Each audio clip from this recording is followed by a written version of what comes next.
Y el domingo pasado comenzamos con lo que hemos titulado una serie sobre los primeros 3 capítulos de Apocalipsis. Y le hemos titulado 7 cosas que Dios conoce de ti y de mí y aún así nos ama. 7 cosas que Dios conoce de ti y de mí y aún así nos ama. Basado en Apocalipsis capítulo 1 al 3, muy en particular en las 7 cartas del apóstol Juan a estas 7 iglesias. Y vamos a leer a partir del versículo 4. Vamos a leer hasta el versículo 20. Reverencia a la palabra de Dios, estamos en pie, todo aquel que pueda estar en pie.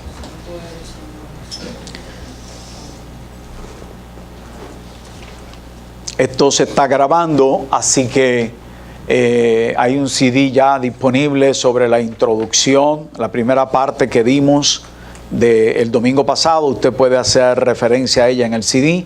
También en el boletín aparece lo que siempre damos, un resumen de lo que se habló el domingo anterior, para que usted tenga la oportunidad de ubicarse. Y habíamos dicho y repetimos hoy que es esencial este capítulo 1, entenderlo. Estos 3 capítulos iniciales de Apocalipsis son fundamentales si usted desea entender el resto del libro de Apocalipsis, del 4 en adelante. Un ejemplo, las cosas que han de ser y que han de venir antes de la segunda venida de Jesucristo, bien, y durante la segunda venida de Jesucristo, pues es esencial que usted comprenda este capítulo 1. Este capítulo 1 es fundamental, créame. Por eso nos hemos detenido en este capítulo.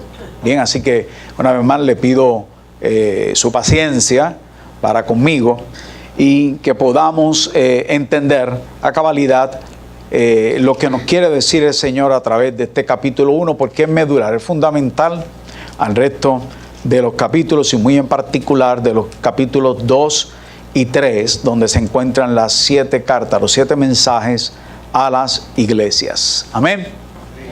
Leemos en el nombre del Padre, del Hijo y del Espíritu Santo, Apocalipsis capítulo 1, del versículo 4 en adelante.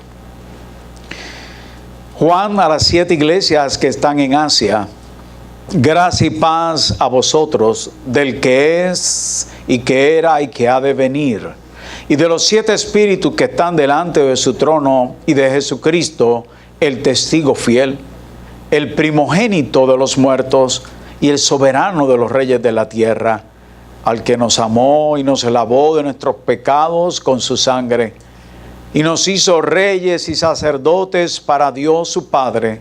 A Él sea gloria e imperio por los siglos de los siglos. Amén. He aquí que viene con las nubes, y todo ojo le verá, y los que le traspasaron, y todos los linajes de la tierra harán lamentación por Él. Sí, amén. Yo soy el Alfa y la Omega, principio y fin, dice el Señor, el que es, y que era, y que ha de venir, el Todopoderoso. Yo, Juan, vuestro hermano y copartícipe vuestro en la tribulación, en el reino y en la paciencia de Jesucristo, estaba en la isla llamada Patmos por causa de la palabra de Dios y el testimonio de Jesucristo. Yo estaba en el Espíritu en el día del Señor, y oí detrás de mí una gran voz como de trompeta que decía: yo soy el Alfa y la Omega, el primero y el último. Escribe en un libro lo que ves y envíalo a las 7 iglesias que están en Asia, a Éfeso, Esmirna, Pérgamo, Tiatira, Sardis, Filadelfia y Laodicea. Y me volví para ver la voz que hablaba conmigo, y vuelto vi 7 candeleros de oro, y en medio de los 7 candeleros a uno semejante al Hijo del Hombre, vestido de una ropa que llegaba hasta los pies y ceñido por el pecho con un cinto de oro. Su cabeza y sus cabellos eran blancos como blanca lana, como nieve sus ojos como llama de fuego, y sus pies semejantes al bronce bruñido, refulgente, como en un horno, y su voz como estruendo de muchas aguas. Tenía en su diestra 7 estrellas, de su boca salía una espada aguda de 2 filos, y su rostro era como el sol cuando resplandece en su fuerza. Cuando le vi, caí como muerto a sus pies, y él puso su diestra sobre mí, diciéndome: no temas, yo soy el primero y el último, y el que vivo y estuve muerto, mas he aquí que vivo por los siglos de los siglos. Amén. Y tengo las llaves de la muerte y del Hades. Escribe las cosas que has visto, y las que son, y las que han de ser después de estas. El misterio de las 7 estrellas que has visto en mi diestra, y de los 7 candeleros de oro. Las 7 estrellas son los ángeles de las 7 iglesias, y los 7 candeleros que has visto son las 7 iglesias. Señor, gracias por esta palabra tuya, Señor. Te pedimos una vez más que la apliques en nuestro corazón, que abras nuestro entendimiento, que el Espíritu Santo nos dé sabiduría para expresarla y para entenderla, y sobre todo para vivirla, Señor, ponerla por práctica, Señor amado. Te pedimos todas estas cosas en ti, dador de vida, Dios de toda bondad y de todo consuelo, en el nombre de Jesucristo el Señor. Amén. A partir del año 70, decíamos el domingo pasado, luego de el triunfo de Roma sobre la rebelión de los judíos, comenzaron una serie de represalias y cierta persecución contra los cristianos. Entre el año 66 hasta el año básicamente 70, y el libro del Apocalipsis se escribe entre el 92 y el 96, y con él se cierra el canon de las Escrituras. Es el último libro que aparece en los 66 libros que nosotros conocemos como la Biblia, la palabra de Dios. Así que durante esa época arreció, como habíamos indicado, la persecución contra los creyentes por los emperadores de la época, entre ellos Nerón, Domiciano. Y eran tiempos en los que los creyentes habían huido de Judea y se habían esparcido por toda Asia Menor, por toda el área de Turquía, lo que se conoce hoy, y comenzó a llegar allí la oposición y la persecución a los creyentes que allí residían. Y dimos unas cuantas razones por las cuales esta persecución había arreciado como tal, y era que, entre otras, los creyentes se negaban a llamar al emperador el Señor, decirle el Kyrios, ¿verdad? El Señor. Se negaban a hacer eso porque entendían que ese título le correspondía solamente al Señor Jesucristo. También los cristianos eran señalados y se veían como una amenaza para el Imperio Romano, porque entre otras cosas, esos creyentes tenían como líder a un malhechor que había colgado en la cruz y que había sido maldito en esa cruz. Entonces, los romanos y demás vecinos donde vivían estos judíos y estos judíos creyentes, no entendían tampoco cómo era que estas personas decían que comían el cuerpo y bebían la sangre de un hombre que había muerto maldito en una cruz. No comprendían lo que era la Santa Cena como tal. De hecho, los acusaban hasta de canibalismo.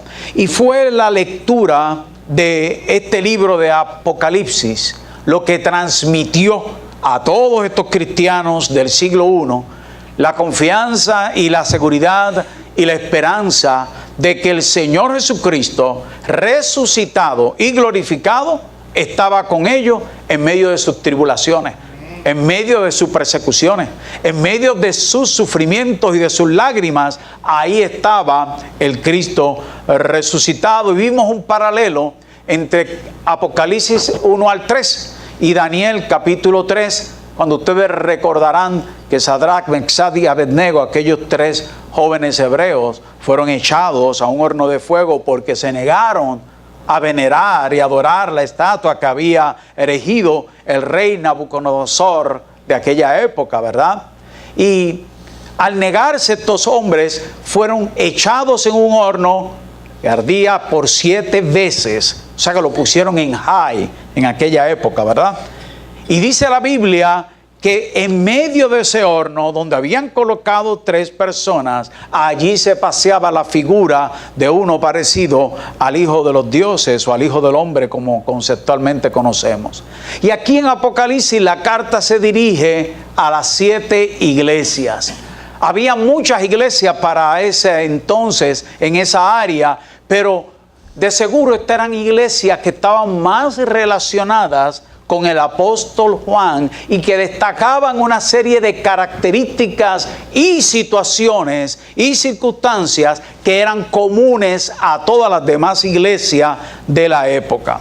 ¿Y desde dónde se escribió esta carta? Pues se escribió desde la isla de Patmos. Si Sammy me ayuda con algún audiovisual que tengo ahí. En la isla de Patmos. Y en la isla de Patmos era donde se encontraba el apóstol Juan. Se dice que fue desterrado allí, bien, no estaba de vacaciones ni tomando sol en la playa. El apóstol Juan se encontraba en esta isla que usted puede apreciar ahí con una estrellita en el mapa que estamos proyectando ahora, y que se encuentra básicamente al sur oeste de Asia Menor, el área que se conoce como Turquía, cerca del mar Egeo y de Grecia. Y esa era una isla, oiga, que allí no habían arroyos, allí no habían árboles, era una isla desértica, casi desolada, y allí estaba el apóstol Juan, preso, exiliado por orden del emperador Domiciano. Y dice la Biblia, la palabra del Señor, el versículo 9 que acabamos de leer, que estaba preso por causa de la palabra de Dios y del testimonio de Jesucristo. Así que, a pesar de sus tribulaciones ordinarias que tenía el apóstol Juan en aquella época, como las tuyas y las mías, ahora estaba preso particularmente por causa de la palabra y del testimonio de Jesucristo. ¿Qué nos dice 1 de Pedro 4:14? Nos dice: si sois vituperados por causa del nombre de Cristo, sois bienaventurados, porque el glorioso Espíritu de Dios reposa sobre vosotros. Me gusta como lo dice la traducción del lenguaje actual. Mire cómo lo dice: si alguien os insulta por confiar en Cristo, consideren ese insulto como una bendición de Dios. Eso significa que el maravilloso Espíritu de Dios está siempre con ustedes. Es tremendo, ¿verdad? Quiere decir que Juan estaba preso por causa de la palabra y del testimonio de Jesucristo. Lo que quiere decir es esto: que cuando tú y yo aceptamos a Cristo como nuestro único y exclusivo Salvador, la Biblia dice que recibimos por fe en nuestro corazón a ese que es el verbo o palabra de Dios. Por consiguiente, tú y yo nos estamos convirtiendo en ese momento en portadores de esa palabra que ha sido sembrada en nuestro corazón. Esa palabra que es viva, cortante y más eficaz que espada de 2 filos, nos dice Hebreo, bien, pasa a morar en tu vida por la fe. De aquí la importancia que, al igual que el apóstol Juan, nosotros podamos ser recipientes de la palabra de Dios, oidores de esta palabra, y que seamos, dice la Biblia, hacedores. Ahora, Juan sigue añadiendo y dice: bienaventurado el que lee, el que oye y el que guarda esta palabra. La oye, la guarda y la atesora en su corazón, bien, y es la persona que también la comparte. La palabra guardar en el griego es terein, y lo que significa es la persona que atesora algo en su corazón para sacarle un provecho espiritual y aún emocional. Así que cuando usted y yo guardamos, atesoramos esa palabra en nuestro corazón, esa palabra viene a hacerse vida y a darnos fortaleza, consuelo y dirección en los momentos más difíciles de nuestra vida, tal y como le estaba pasando al apóstol Juan y tal y como cada uno de los que están aquí lo hemos pasado en algún momento dado, ¿cierto? Y viene la palabra a nuestro auxilio. Así que el que oye y guarda esta palabra, dice la Biblia, es 2 veces felices, es bienaventurado. Oiga, y es bienaventurado porque se le compara con el hombre que edifica su casa sobre la roca y no sobre la arena.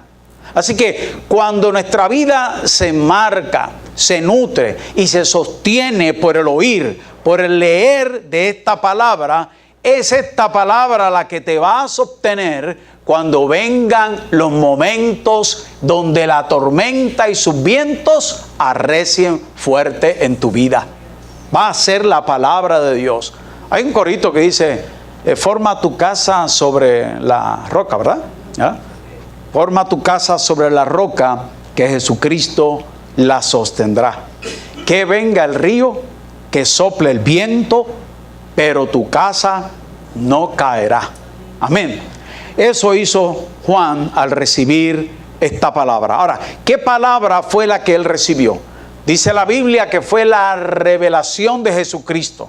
Y cuando él recibió la revelación de Jesucristo, la atesoró en su corazón, la hizo suya, pero oiga, no la puso en un estante, no la echó al olvido, la compartió, la escribió, cumplió con su responsabilidad de compartir esa palabra como todo buen discípulo de Jesucristo.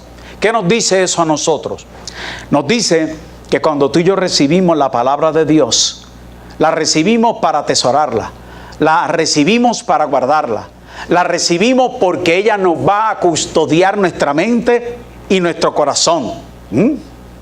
Es una palabra que cuando llega a tu vida, es como si se pusieran 2 soldados romanos en tu corazón, dice, y trae paz que tú y yo no podemos entender en un momento dado. Eso hace esta palabra. Esta palabra nos trae a nosotros no solamente el consuelo, pero también nos brinda la oportunidad de compartirlo con otros. ¿Acaso no es lo mejor que tú has recibido a Jesucristo y su palabra? Pues entonces tenemos que oír su palabra, tenemos que leer su palabra y tenemos que guardarla y atesorarla. ¿Pero para qué? Para dejarla en el gavetero, ponerle una rosita aquí en el centro y que en alguna medida adorne tu cuarto. Es para llevarla a otros. La Biblia dice que con el consuelo que hemos sido consolados de Dios, nosotros podamos consolar a otros. Y la forma de tú consolar a otro, entre otras, es cuando tú tienes la palabra de Dios en tu corazón. Pero oye esto, la forma también de consolar a otros es cuando tú pasas por momentos difíciles y pruebas, vicisitudes, momentos de dolor, de sufrimiento.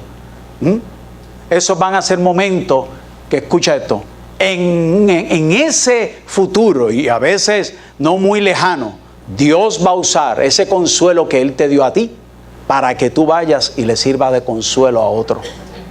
Dios se lo va a usar en su momento adecuado. Dios va a hacer eso. Ahora, ¿qué fue lo que recibió Juan que tenía que compartir con estas iglesias de Asia Menor y que tiene que compartir con nosotros aquí en la Iglesia Evangélica Nuevo Amanecer y con la Iglesia de Jesucristo? Mire, capítulo 1:1 dice que de Apocalipsis, que él recibió la revelación de Jesucristo.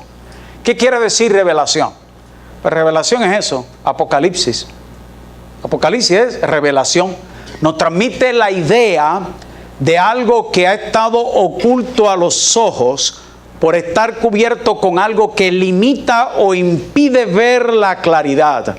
Entonces se va descorriendo el velo, la cortina, y usted puede ir viendo poco a poco lo que hay detrás de esa cortina. Eso es básicamente una revelación. Podemos ilustrarlo como cuando usted recibe un regalo.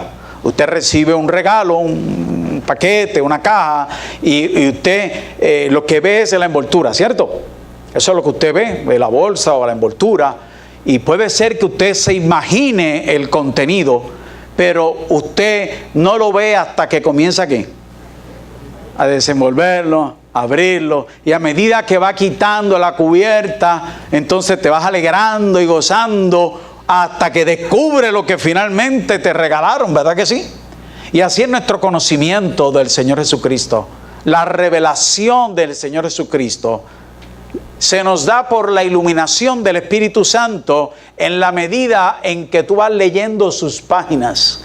Mientras vas leyendo la revelación de Jesucristo, la palabra del Señor, mientras tú la vas escudriñando y tú vas hablando con Él en oración, entonces el Espíritu Santo te va ¿qué? Iluminando tu mente, tu corazón, revelándote a Cristo. A veces queremos decir, Señor, yo quiero conocer de tu voluntad y quiero conocerte mejor. ¿Y dónde lo buscamos? En la revelación, en la palabra de Dios. Ahí está la voluntad de Dios. Ahí está el Jesucristo resucitado, revelado. Dice la Biblia que Dios, habiendo hablado muchas veces y de muchas maneras en otros tiempos a los padres por los profetas, en estos postreros días nos habla a través de ¿quién? De Jesucristo. Y Jesucristo es el sujeto de la revelación de la palabra de Dios. Jesucristo es quien da a conocer todo lo tocante a su segunda venida en gloria, y es el que nos da a conocer también las cosas que van a preceder a la venida. ¿Tú quieres saber qué cosas sucederán antes de la venida del Señor Jesucristo? Pues métete en la palabra. Reflexiona, estudia Apocalipsis. Ahí vas a ver la revelación de la gloria de Dios. Y ante esta situación difícil y de persecución que estaba atravesando la iglesia, las 7 iglesias, la iglesia de Jesucristo,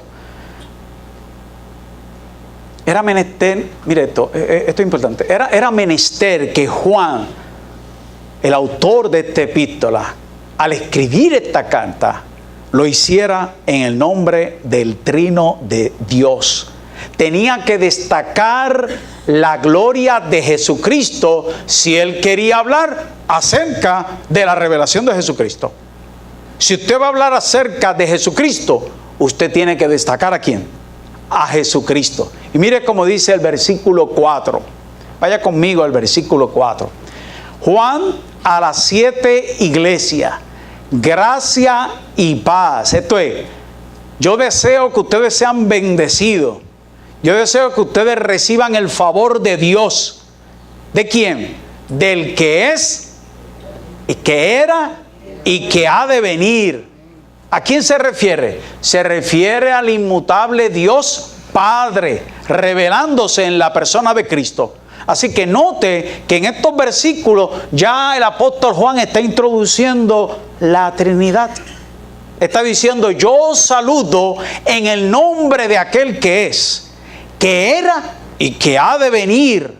Bien, y ese título es un título de soberanía, de plenitud, que normalmente se adjudica al Padre. Así que los creyentes confían y descansamos en que el Dios soberano e inmutable es quien gobierna el pasado, el presente y el futuro.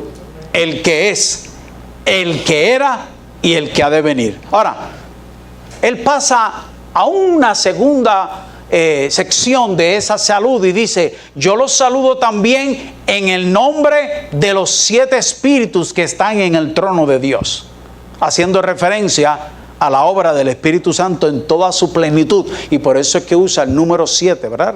Sabemos que en la numerología bíblica el 7 se identifica con el número de plenitud, ¿verdad? De Dios, con todo lo pleno, con todo lo que es perfecto, ¿verdad? Y dice, yo los saludo en el nombre de los 7 espíritus. Ahora es interesante que él no dice, yo los saludo en el nombre de Dios Padre, Hijo y Espíritu Santo. Él dice, yo saludo en el nombre de Dios Padre. Y ahora vierto un momento la fórmula y digo, yo saludo en el nombre del Espíritu, los 7 espíritus, el Espíritu Santo. Y ahora entra a lo que es medular en su revelación. Y dice, pero yo saludo ahora en el nombre del testigo fiel, en el nombre de Jesucristo, el que vino lleno de gracia y de verdad y cuyo testimonio es confiable. Amén. El testimonio de Jesucristo es confiable. Por eso es que lo dejó ahí en ese tercer plano. Y dice, y os saludo en ese que es el testigo fiel. Pero añade, pero ese es el primogénito de los muertos también. Y mire cómo sigue añadiendo en su salutación. Te saludo en el que es testigo fiel. Te saludo en el primogénito de los muertos. Esto es, aquel que venció la muerte y que la tumba no pudo retener. En ese que está sentado a la diestra de Dios Padre. En el nombre de ese es que yo te estoy saludando. Y te estoy saludando porque algún día nosotros también, como Él resucitó de entre los muertos, nosotros también resucitaremos. Os saludo. Este es tremendo, mire. En el nombre del soberano de los reyes de la tierra. Otro título a Jesucristo. No solamente te saludo en el nombre del testigo fiel, del primogénito de los muertos. Ahora te saludo en el nombre del soberano de los reyes de la tierra. Esto es, aquel cuyo poder y autoridad trasciende la de todos los reyes de este mundo. ¿Usted se imagina? Oiga, usted no sirve a poca cosa. Usted está sirviéndole al Rey de Reyes y Señor de Señores, que trasciende cualquier autoridad y poder de los gobernantes de esta tierra. Y dice, Juan también saluda en el nombre del que nos amó y nos lavó. Oiga, la palabra lavar ahí es que nos libró, que nos soltó, que nos libertó de las garras del pecado y de la muerte. Dice, yo les saludo a ustedes en el nombre de ese que nos lavó y que nos amó. Y sigue dándole título al Señor Jesucristo. Yo os saludo en el nombre del que nos hizo reyes y sacerdotes para Dios. Está diciendo, tu iglesia, tú perteneces a un reino compuesto por sacerdotes, por hombres que interceden ante Dios a favor de la humanidad, y por hombres y mujeres que van ante Dios, reciben la palabra de Dios y la llevan a la humanidad. Ese es el reino de reyes y sacerdotes. Y finalmente les dice, yo saludo en aquel que es alfa y omega, principio y fin. ¿Qué quiero decir esto? Que Jesucristo, en todo su ser esencial, en toda su plenitud, como parte de la Trinidad, la segunda persona de la Trinidad, es el que lo llena todo en todo. Él es el principio y Él es el fin. Oye, Él es el principio de tu vida, pero Él es también el fin. Él es el que está entre medio. Él es el que te custodia. Él es el que te ama. Él es el que te consuela. Él es el que te protege. Él es el que continuamente está pendiente a ti, dice Juan. Y mira el versículo 9 al 11. Los versículos de 9 al 11, luego de esta salutación de Juan, ahora Juan dice, ya saben en nombre de quién vengo. Amén. Ya saben en nombre de quién vengo. Ahora, vengo a decirle cuándo recibí esto, cómo recibí esta revelación, dónde la recibí y por qué.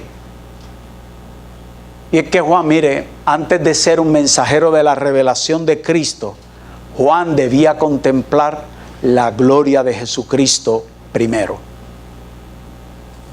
Y es que para ti, para mí, ser genuinamente discípulos del Señor, que podamos hablarles a otros acerca de lo que el Señor es y ha hecho en tu vida, tú tienes que primero experimentar a Jesucristo.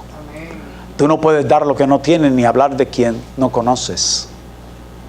Por eso Juan, el Señor tuvo que darle esta revelación asombrosa, magnífica, allí en la isla de Patmos. Pero es interesante que aún estando allí en medio de su lucha y de su sufrimiento, oiga, Juan se solidariza con sus hermanos a través de toda Asia Menor. Esos que están en persecución, esos que están en opresión, Él les dice, yo les escribo a ustedes desde acá, desde mi destierro, y yo les digo a ustedes que yo soy vuestro hermano y copartícipe en la tribulación. Qué hermoso es saber de que estamos unidos por los lazos del amor y solidaridad, que lloramos con los que lloran, reímos con los que ríen, y llevamos las cargas y ayudamos a llevarlas a aquellos que se les hace difícil también. Amén.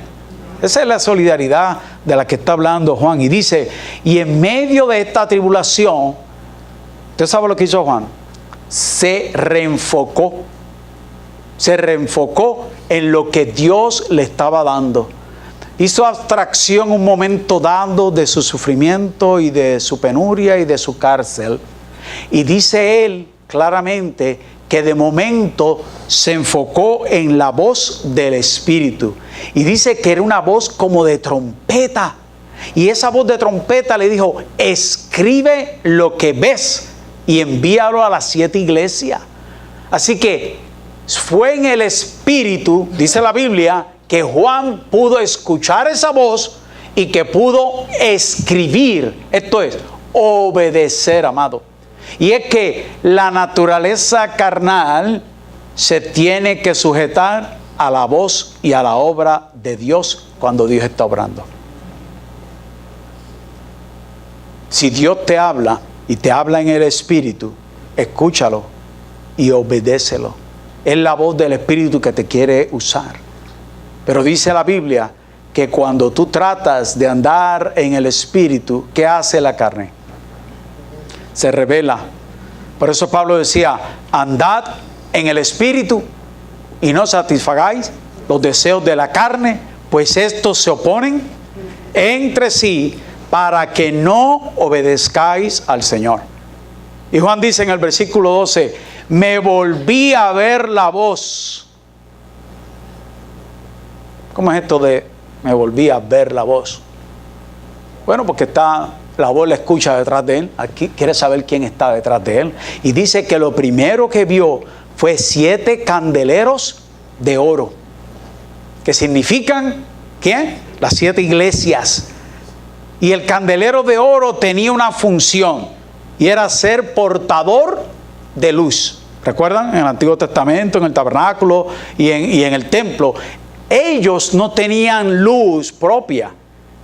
Así que eso nos habla de que Jesús dijo, yo soy la luz del mundo y cada uno de vosotros ha venido a morar de las tinieblas a la luz. Por tanto, los creyentes son la luz de este mundo. Y nos dice Juan que el Señor se estaba paseando. Él vio los 7 candeleros de oro y nos está diciendo, vosotros sois la luz del mundo, para que los hombres vean vuestras buenas obras y glorifiquen a Dios que está en los cielos. Oiga, y en el versículo 13, mire, en medio de esos candeleros vio a Jesucristo exaltado, resucitado, glorificado, y le dice, sus ropas llegaban hasta los pies, ceñido con un fajín de oro, o sea, su vestidura sacerdotal y de completa justicia. Versículo 14, su cabeza y cabello blanco, que nos hablan de su pureza, de su completa santidad. Sus ojos como llamas de fuego, que se refieren a que nada está escondido de la visión del Señor Jesucristo, de la visión eterna. Dice la Biblia que todas las cosas están desnudas ante Él. Proverbios 15:13 nos dice, los ojos de Jehová están en todo lugar, mirando a los malos y los buenos. Es que Dios escudriña, nos dice la palabra, las intenciones del corazón. con sus penetrantes miradas de santidad y de pureza. Mire lo que dice el versículo 15. Y sus pies semejante al bronce bruñido. ¿De qué son símbolos los pies?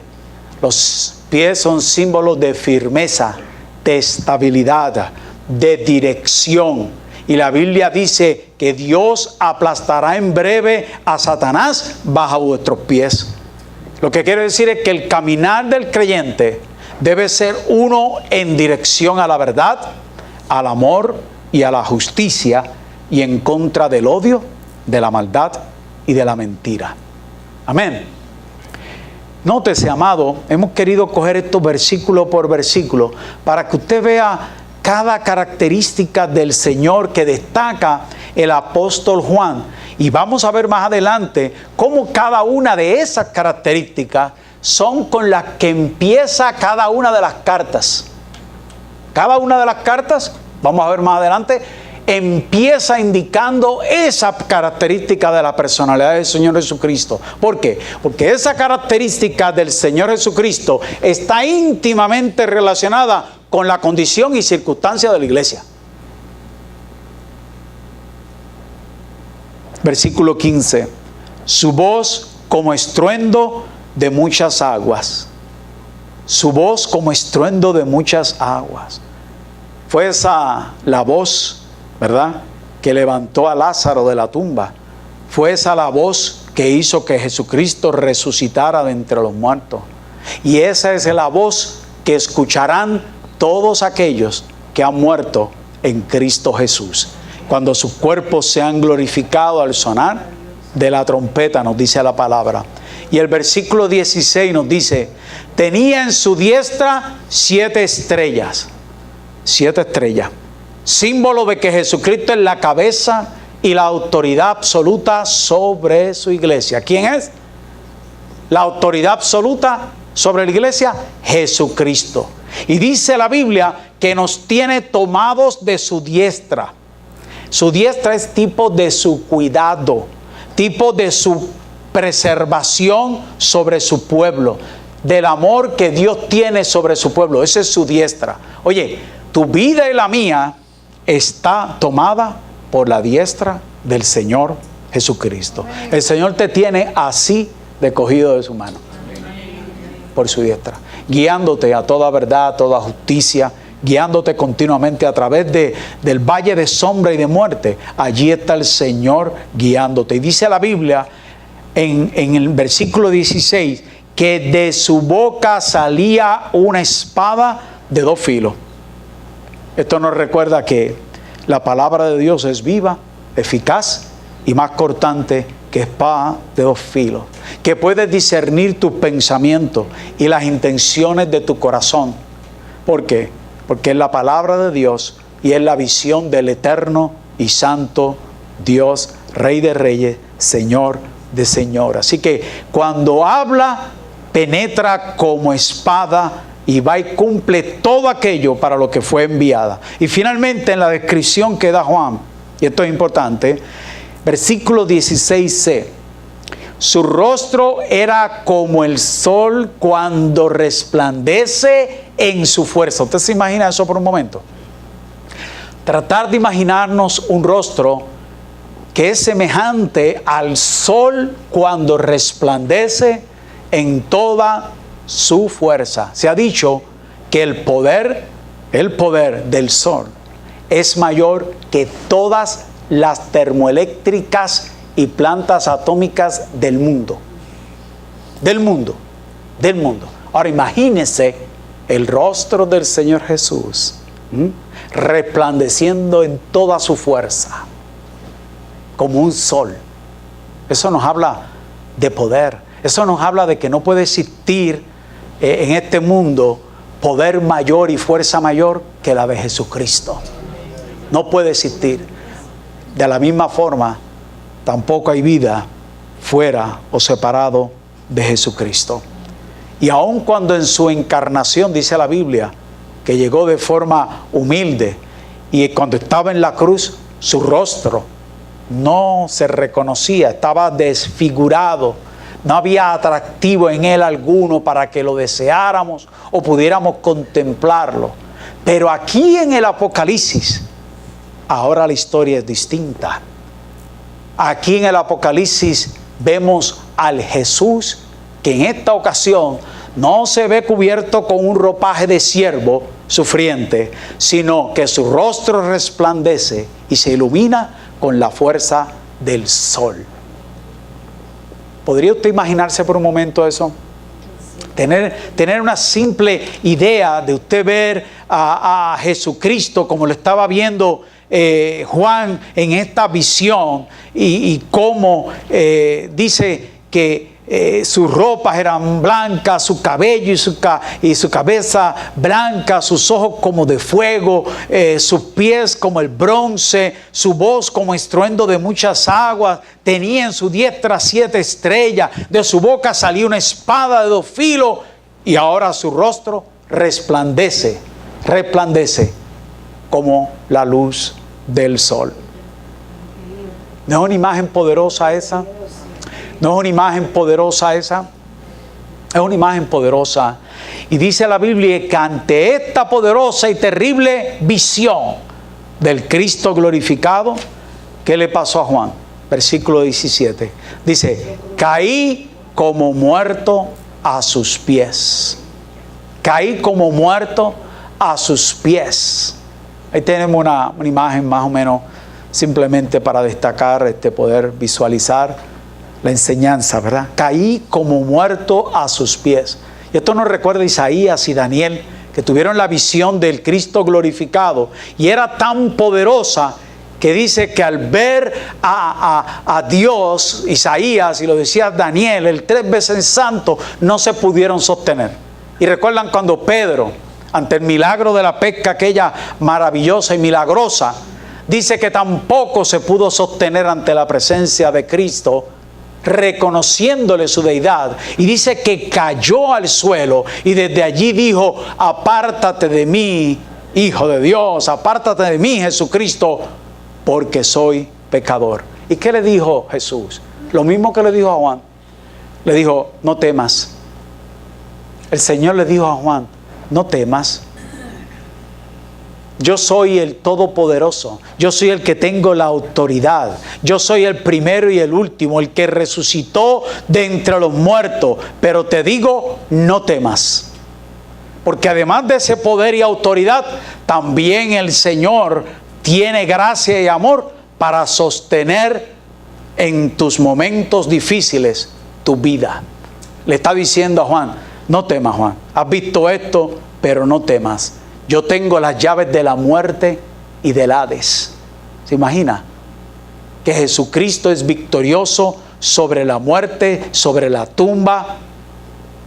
Y le dice, aún, soy triunfante sobre los mismos poderes del infierno. Eso es lo que quiere decir. Tengo las llaves del Hades y de la muerte. Decía un profesor de teología, J. Woodward, dice, aquí es como si Cristo dijera, nadie se puede morir sin mi permiso, aun cuando se encuentre en profunda prueba, enfermedad o aflicción. Y cierro la cita. Y concluye los versículos 19 al 20 del capítulo 1. El Señor diciéndole a Juan, escribe, levántate, toma aliento tu corazón. Jesucristo está caminando entre los 7 candeleros. Está en continuo cuidado y comunión con su iglesia, en medio de las tribulaciones, las pruebas y sufrimiento.